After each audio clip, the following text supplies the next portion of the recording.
El Sol es una de los 300.000 millones de estrellas que tiene nuestra galaxia, la Vía Láctea. Una inmensa bola de hidrógeno, cuya luz y calor han sido claves para el desarrollo de la vida humana en nuestro planeta. No es exagerado decir que debemos nuestra existencia a esta estrella de tamaño medio, a la que nuestros antepasados rendían un culto especial. El Sol es el astro más importante del cielo, es la luminaria más importante, es la que nos da la luz, y por ese motivo, desde la más remota antigüedad, la mayor parte de las culturas de que tenemos constancia han adorado al Sol. De eso no cabe ninguna duda. En aquellas culturas en que tenemos información escrita, como por ejemplo los antiguos egipcios, el Sol era la divinidad principal, la divinidad suprema del cielo. ¿Por qué? Pues fundamentalmente porque sus dos ciclos más importantes, el día y el año, son claves para el desenvolvimiento de la vida humana, ¿no? El suroeste de la península alberga excelentes ejemplos de dólmenes, muchos de ellos con claras orientaciones solares. Lo normal en los dólmenes, que básicamente son tumbas colectivas, es que tengan una sola cámara principal o lugar de enterramiento. Hay casos en los que podemos ver una o dos cámaras más pequeñas adyacentes a esta cámara principal. Pero de forma excepcional podemos encontrarnos con dólmenes con varias cámaras principales, a las que además se accede desde una sola entrada, orientada hacia el este, es decir, hacia la salida del Sol. Este es el caso del complejo de dólmenes del Pozuelo, aquí en la provincia de Huelva, una serie de construcciones megalíticas construida hace unos 5.000 años, y que es una muestra clara de la importancia que ya nuestros antepasados daban a nuestra estrella, al Sol.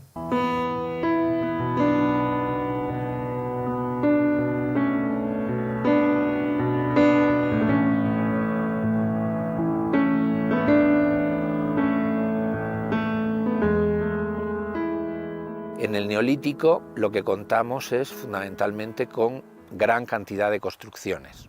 El Neolítico en la península ibérica, en toda la fachada atlántica europea, está dominado por el fenómeno megalítico, por los constructores de dólmenes, los constructores de Cronleg, por ejemplo, en el País Vasco, y parece cierto que muchas de estas estructuras tienen orientaciones sistemáticas que en muchos casos parecen ser solares.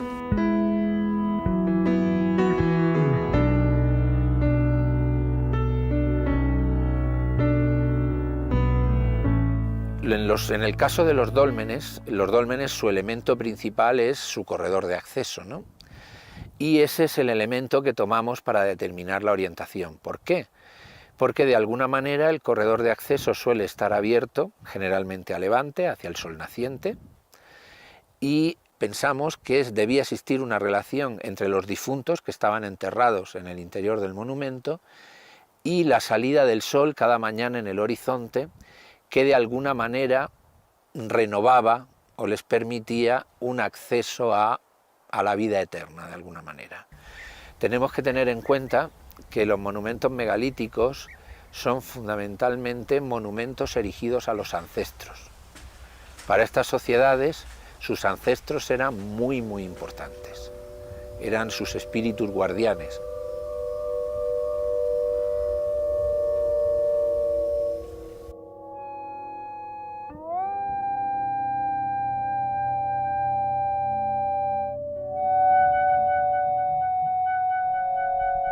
Puede haber casos singulares, por ejemplo, el dolmen de Soto, que tenga un patrón de orientación muy determinado, cercano al solsticial, momento que para estas poblaciones debía reflejar, como refleja para nosotros hoy en día, el renacimiento de la naturaleza.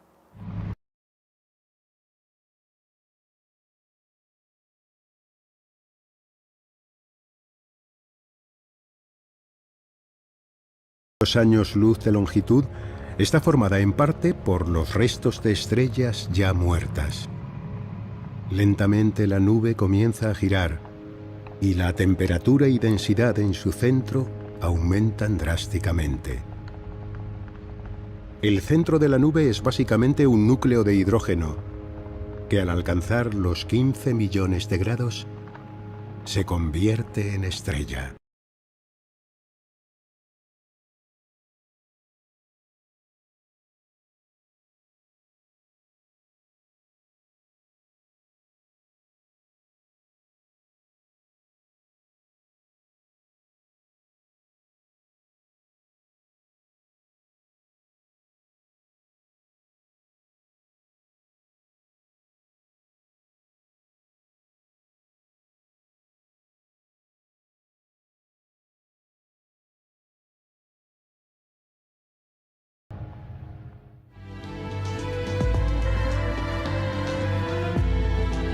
Nuestra estrella es 110 veces más grande que la Tierra y alberga el 98% de toda la masa del sistema solar. La luz solar se hace visible en la fotosfera, una de las capas más externas de la atmósfera del Sol, considerada además como su superficie. La luz está formada por fotones, partículas atómicas producidas en el núcleo del Sol. Antes de llegar a la superficie, cada fotón ha tenido que atravesar 690.000 kilómetros de masa solar a una temperatura entre 2 y 10 millones de grados. Cada reacción nuclear genera un fotón, que inmediatamente será desviado de su camino por la acción de los electrones. Multitud de choques hacen que un fotón de luz solar tarde unos 20.000 años en alcanzar el espacio exterior y comenzar su viaje a una velocidad de 300.000 kilómetros por segundo. El verdadero motor del Sol está en su núcleo y utiliza el hidrógeno como combustible principal. Solo en el núcleo de las estrellas es donde tienen lugar las reacciones nucleares de fusión.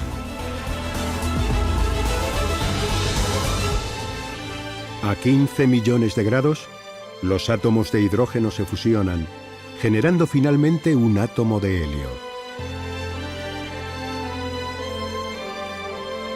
Por el momento, el Sol continúa consumiendo sus reservas de hidrógeno, produciendo energía mediante explosiones nucleares de fusión.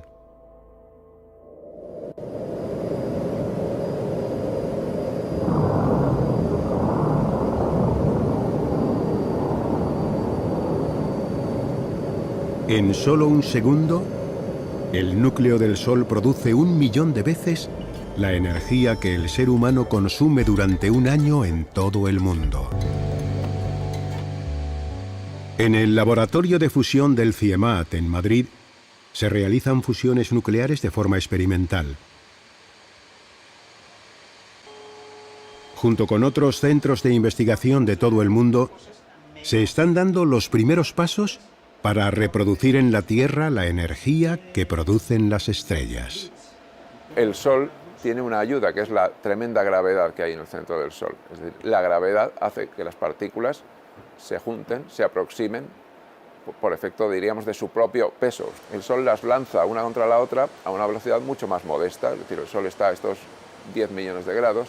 Nosotros, si las queremos juntar en la Tierra, como no nos ayuda la gravedad, necesitamos esos 200 millones de grados, 100, 200, 250 millones de grados.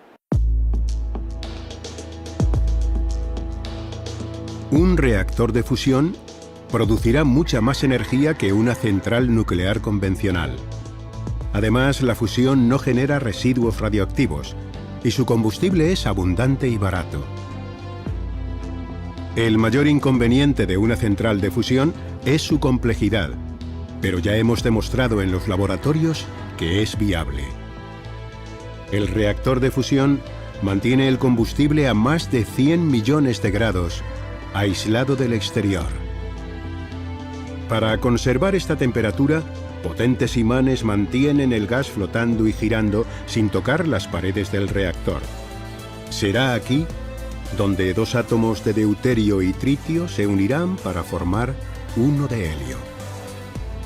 produciendo gran cantidad de energía de forma barata y no contaminante.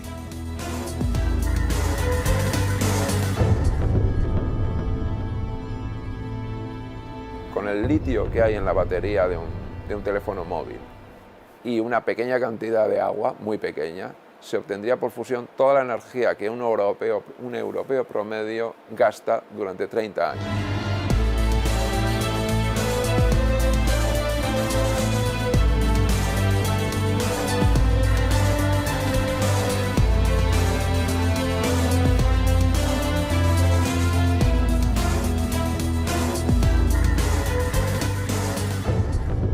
Desde el punto de vista, por ejemplo, de seguridad, la reacción es lo que llamamos intrínsecamente segura.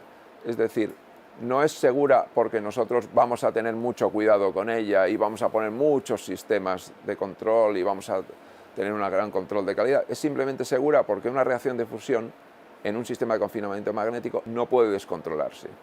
Es decir, mantener un gas a 200 millones de grados es algo tan crítico que en cuanto hay algo que no funciona, lo primero que hace el gas es enfriarse, y al enfriarse inmediatamente se apaga la reacción. De manera que una reacción descontrolada en un sistema de fusión es imposible, con lo cual la seguridad es completa. Luego, los residuos, el helio no es un residuo, diríamos, que nos preocupe, pero sí la fusión tiene un pequeño residuo, o tiene un residuo que sí nos puede preocupar un poco, y es que la cáscara, diríamos, las paredes del reactor, debido al bombardeo de las partículas de fusión, pues se pueden convertir, donde teníamos un material que no es radiactivo, puede convertirse en un material que sí es radiactivo. De hecho, a día de hoy se estima que la cáscara de un reactor de fusión necesitaría esperar 100 años para poder ser reciclada.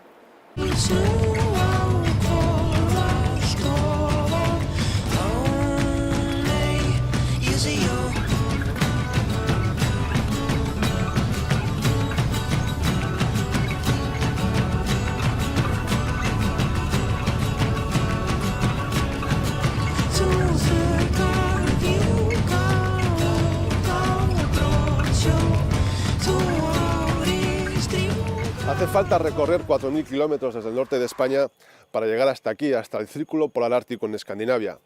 El Círculo Polar Ártico es el lugar más al sur del hemisferio norte desde el que es posible ver el fenómeno conocido como el Sol de medianoche.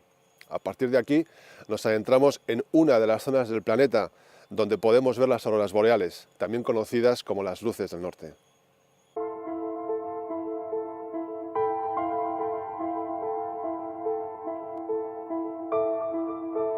Continuamente, el Sol envía al espacio un flujo de partículas cargadas de electricidad conocido como viento solar.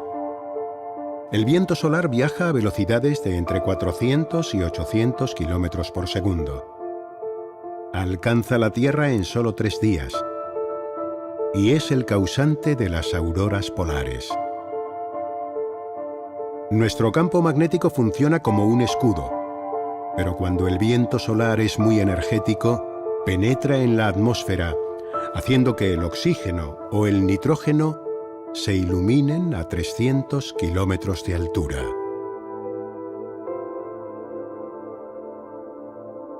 Para observar una aurora polar, hay que situarse dentro de una franja ovalada que rodea los polos magnéticos terrestres.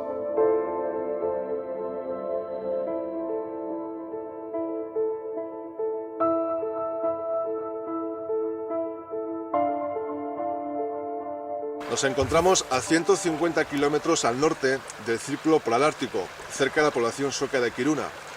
Aquí el tiempo, la verdad es que es una incógnita que cambia muy rápidamente. Si las nubes nos dan un respiro y si el Sol emite suficiente viento solar, solo quedará esperar a que caiga la noche para poder observar las auroras boreales.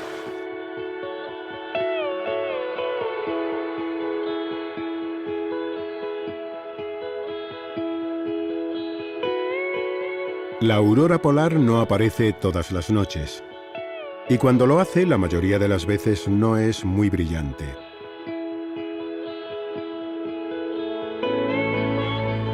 En estos casos veremos débiles cortinas de luz verdosa moviéndose lentamente en el cielo.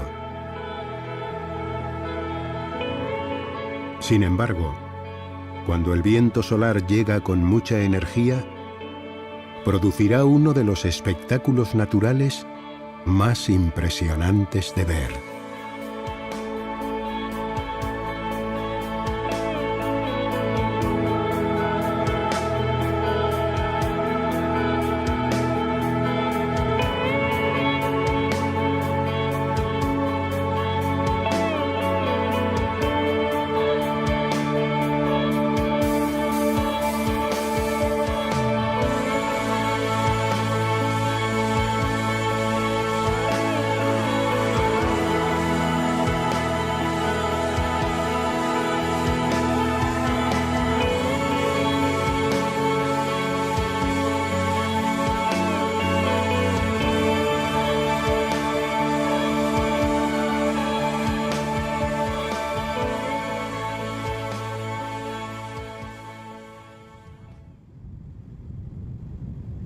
Una manera muy diferente de aprovechar la energía del sol para producir electricidad la encontramos en la planta bautizada con el nombre de Gemasolar.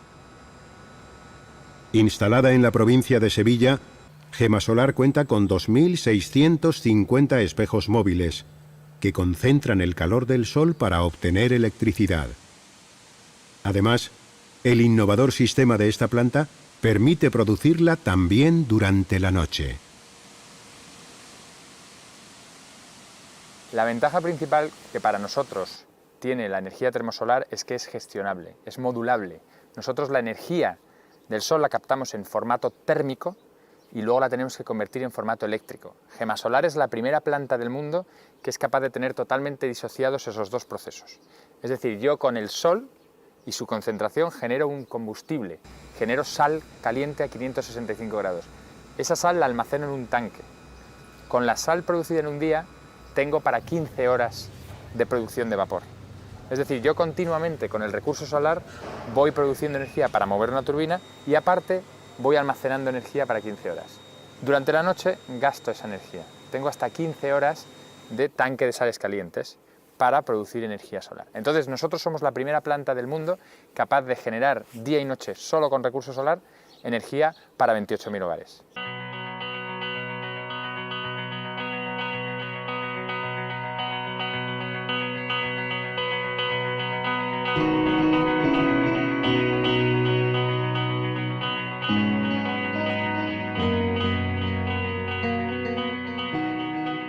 Las otras tecnologías renovables dependen mucho más del componente climatológico que nosotros. Ante el paso de una nube, una planta fotovoltaica tiene variaciones en su entrega de energía. Nosotros ante el paso de una nube seguimos teniendo exactamente la misma carga base.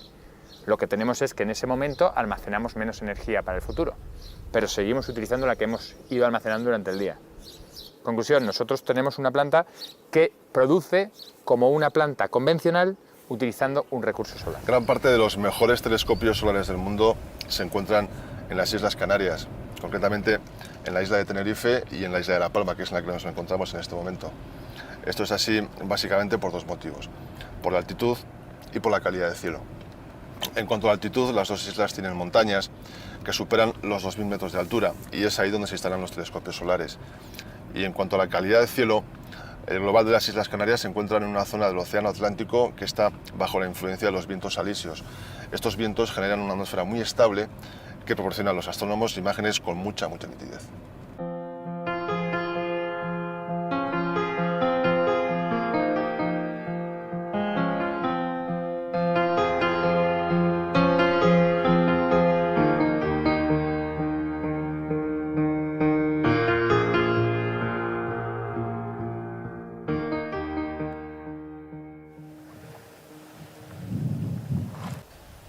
El Observatorio del Teide cuenta con 3 telescopios dedicados exclusivamente a la observación del Sol.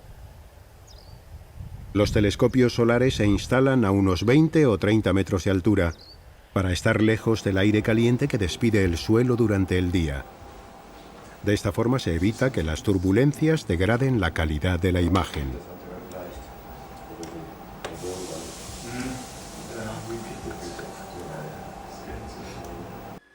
El más moderno de todos ellos es el Gregor. Con 1,5 metros de abertura, el Gregor es el mayor telescopio solar de Europa. Su estructura es abierta, lo que permite que estén expuestos al aire todos sus elementos ópticos y mecánicos, evitando de esta forma que se sobrecalienten en exceso. El telescopio Gregor ha sido capaz de distinguir en la superficie del Sol detalles con un tamaño de tan solo 70 kilómetros. Del Sol sabemos muchas cosas. Sabemos, por ejemplo, que en su interior se producen reacciones nucleares. Esas reacciones nucleares liberan energía. Toda esa energía hay que sacarla fuera, porque si no sería una olla a presión que llegaría un momento en el que explotaría. Esa energía al salir fuera hace que el Sol en sus partes más externas esté literalmente hirviendo y hay grandes movimientos de materia caliente hacia el exterior. Y esos movimientos de materia producen la gran mayoría de fenómenos que nosotros observamos sobre su superficie. El campo magnético terrestre tiene dos polos magnéticos. Sin embargo, dependiendo de su actividad, el Sol genera de 2 a 10 millones de polos magnéticos. Al ser gaseoso, gira a diferente velocidad en el ecuador que en los polos. A esto se le llama rotación diferencial y es el principal causante del caótico campo magnético solar. El Sol también tiene otra característica que lo hace muy interesante, o por la cual es muy interesante, y es que genera campos magnéticos. Y estos campos magnéticos son moldeados, son arrastrados, son estirados, son comprimidos por estos movimientos convectivos. Y el resultado de toda esta interacción entre esos imanes, esos campos magnéticos y todo este material que está hirviendo es que luego en la superficie nosotros vemos fenómenos como las manchas solares, vemos la aparición de lo que nosotros llamamos regiones activas, que son concentraciones de campos magnéticos, vemos las famosas erupciones, son el resultado también de estas concentraciones de campo magnético, y los físicos solares durante mucho tiempo, bueno, desde siempre que empezamos a observar el Sol con telescopios, estamos interesados en averiguar cuáles son las propiedades de ese material, cómo interacciona con ese campo magnético, cómo se produce ese intercambio de energía del material, del plasma que nosotros llamamos al campo magnético, y cómo al final toda esa energía se puede ver liberada en forma de una erupción solar.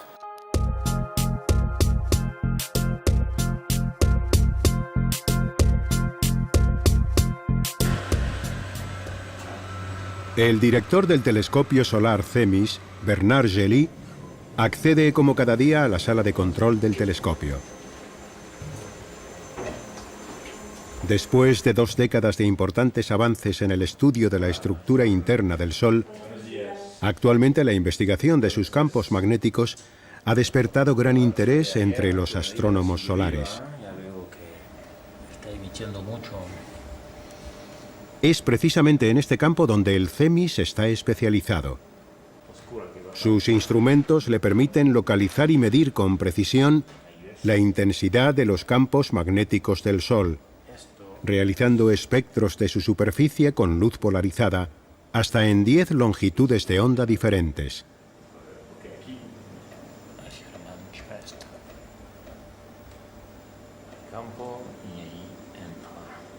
Este telescopio de 90 centímetros de abertura está alojado en el interior de una cúpula de diseño especial, ya que solo deja pasar la luz del cielo a través de una estrecha abertura circular que se mantiene en todo momento alineada con el telescopio.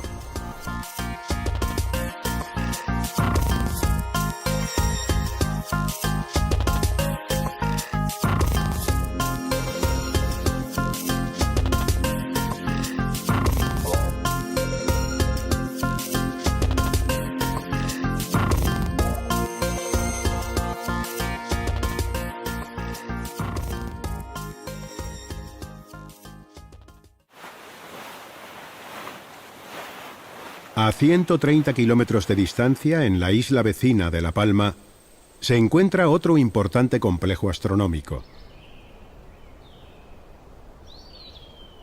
Es el Observatorio de Roque de los Muchachos.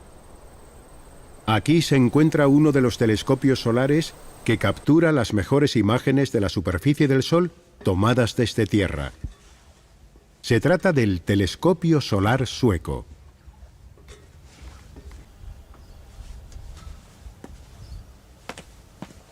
Instalados en lo alto de la torre, una enorme lente de 1 metro de diámetro trabaja junto con 2 espejos para formar la imagen del Sol.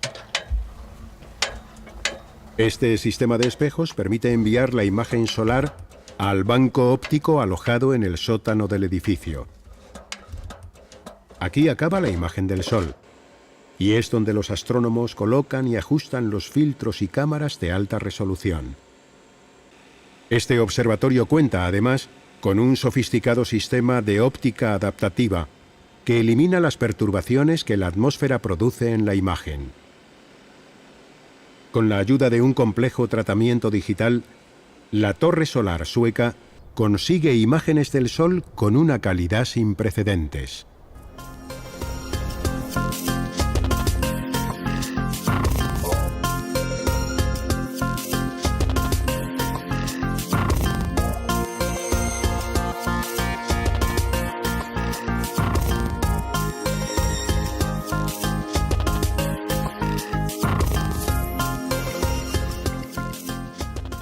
Una de las ventajas claras de trabajar desde tierra es que los instrumentos, si se rompen, se pueden arreglar.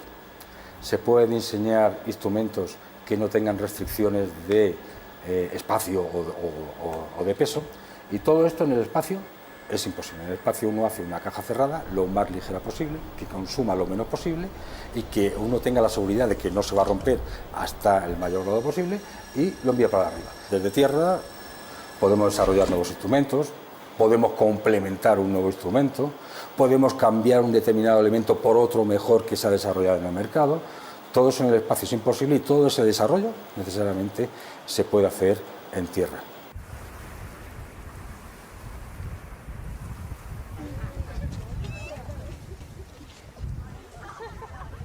Pues estamos en el Centro Astronómico de Tiedra. Es un centro dedicado a la divulgación de la ciencia en general y de la astronomía en particular. Tenemos 2 observatorios principales con los que hacemos observación tanto diurna como nocturna. En la diurna es un poco lo que más sorprende a la gente cuando viene, porque no son conscientes de todo lo que se puede ver en el Sol. El centro tiene también como apoyo pues, un pequeño planetario y una sala de audiovisuales, pues también para completar las explicaciones con los movimientos del cielo, o cómo se va moviendo el Sol a lo largo del año, cómo va cambiando de altura con las estaciones. Todas las comunidades autónomas tienen al menos un centro de divulgación astronómica dotado de telescopios para observar el Sol.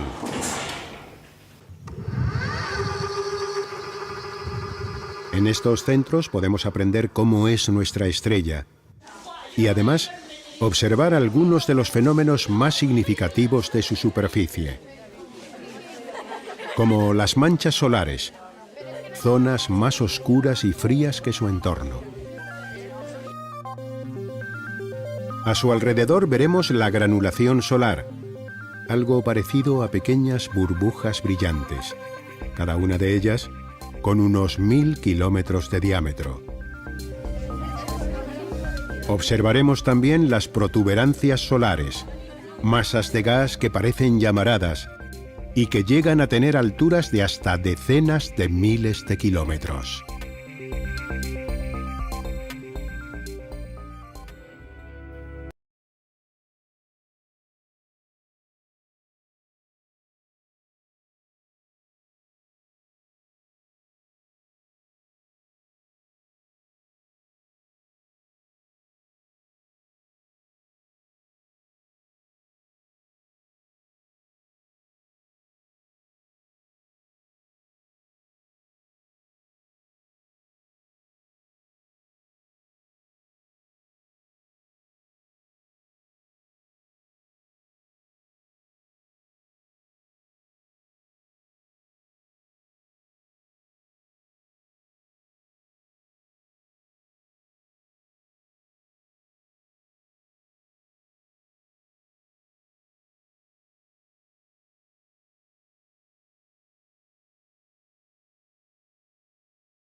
Existen casos en los que no estamos totalmente a salvo.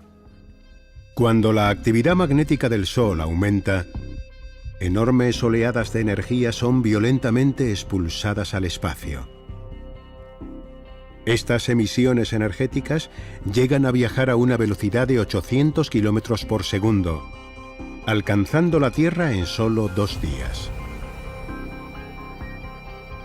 Normalmente las consecuencias no son muy graves, pero es necesario permanecer alerta.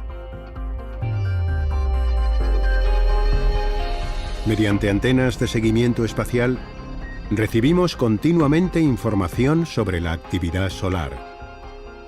Es la única manera de conocer la llegada a la Tierra de una tormenta solar.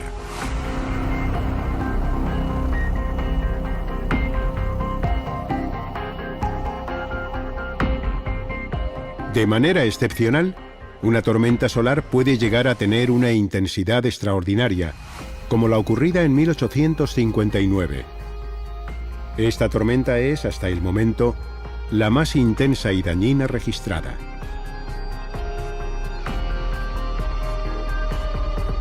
Cuando la erupción solar es potente y además se origina alineada con la Tierra, los efectos pueden llegar a ser graves. ¿Estamos realmente a salvo de una tormenta solar tan intensa? Tormentas solares hay muchas, constantemente. Que lleguen a la Tierra, de esas muchas, llegan unas pocas, pero sí llegan. Y alguna incluso llega a tener una intensidad inusitada. Bueno, tenemos hoy medios para prevenir, para saberlo, pero es verdad que el daño puede ser grande y se pueden tomar un montón de precauciones. De hecho, se hace. En el mundo tecnificado de hoy, como es tan dependiente de estas cosas, está bastante bien controlado y se puede prevenir dentro de un orden. Ahora bien, ¿podría ocurrir una tormenta tan brutal como la de 1859? Pues sí, podría ocurrir. ¿Es probable? No. Es que en esto hay que insistir mucho. La probabilidad es pequeña. ¿Y si ocurriera qué? A pesar de todo. Bueno, por hacer un poco de catastrofismo, que no me gusta, podríamos pensar que podría pasar. Si ocurriera la de 1859 o similar, es evidente que el efecto desbordaría las zonas polares. Llegaría incluso a latitudes mucho más bajas. No sé si al Ecuador, seguramente no, pero sí a latitudes mucho más bajas. Por tanto, podría haber grandes alteraciones del tráfico aéreo. Yo lo veo clarísimo. Es evidente que algunos satélites podrían incluso sufrir, los de baja órbita casi todos. La propia Estación Espacial Internacional, pues como está habitada permanentemente, podría afectarles. Podría afectar a las redes eléctricas, podría haber apagones. Todo esto mezclado y condensado da lugar a un riesgo que no es muy elevado, pero que puede ser sustancial en el caso de una enorme tormenta solar, que tampoco es muy probable. Globalmente considerado, es un riesgo más del mundo tecnológico de hoy.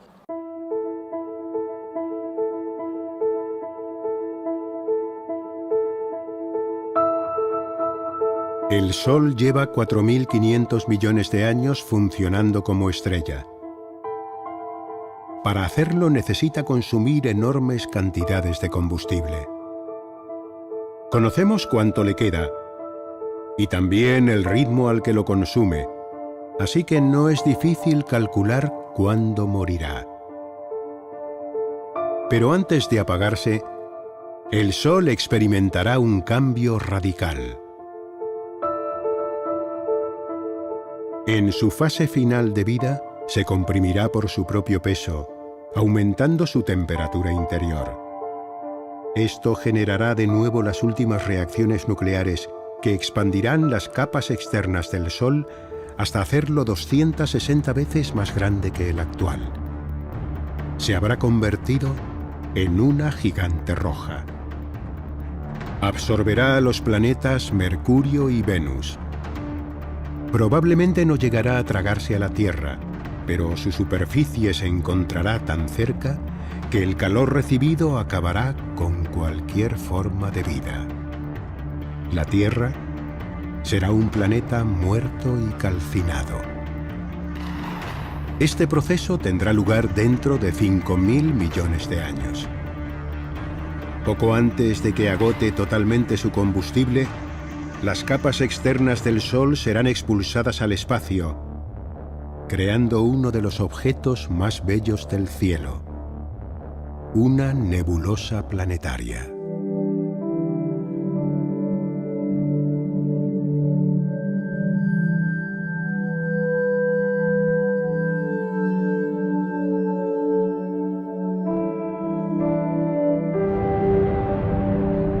Las explosiones supernovas son la forma de morir que tienen las estrellas 10 veces más grandes que el Sol.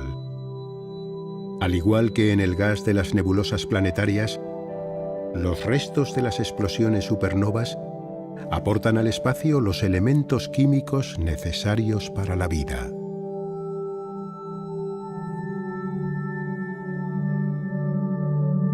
La vida es extraordinariamente compleja, pero tiene también unidades que permiten esa extraordinaria diversificación a partir de sencillos elementos químicos, de átomos y de moléculas, que en su totalidad provienen del propio cosmos, del universo, y por supuesto dentro de un sistema solar como el que nos está ahora mismo acompañando en la aventura de la vida, podemos decir que hay una relación directa entre nuestra estrella y lo que llevamos puesto en nuestro propio organismo.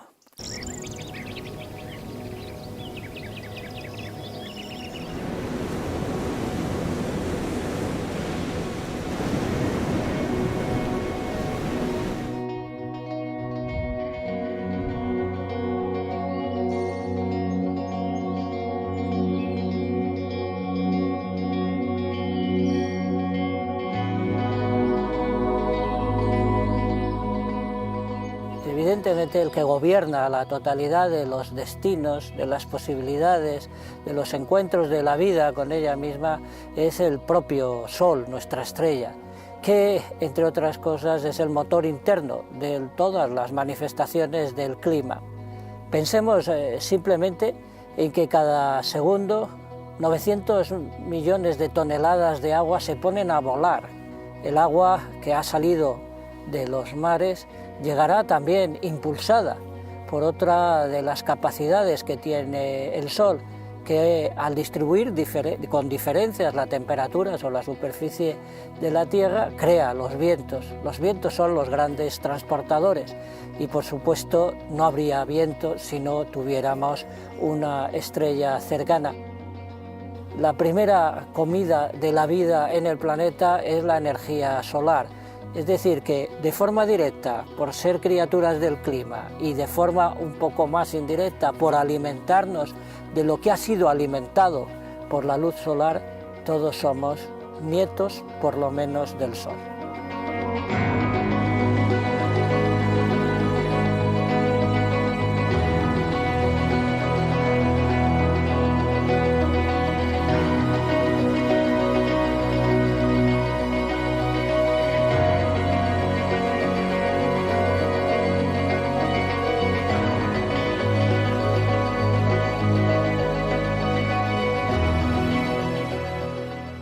Dos de nuestras festividades principales, la Navidad y San Juan con sus hogueras, están asociadas a los dos solsticios, y esto puede ser un reflejo atávico de la humanidad desde hace, desde luego, milenios y posiblemente incluso más allá.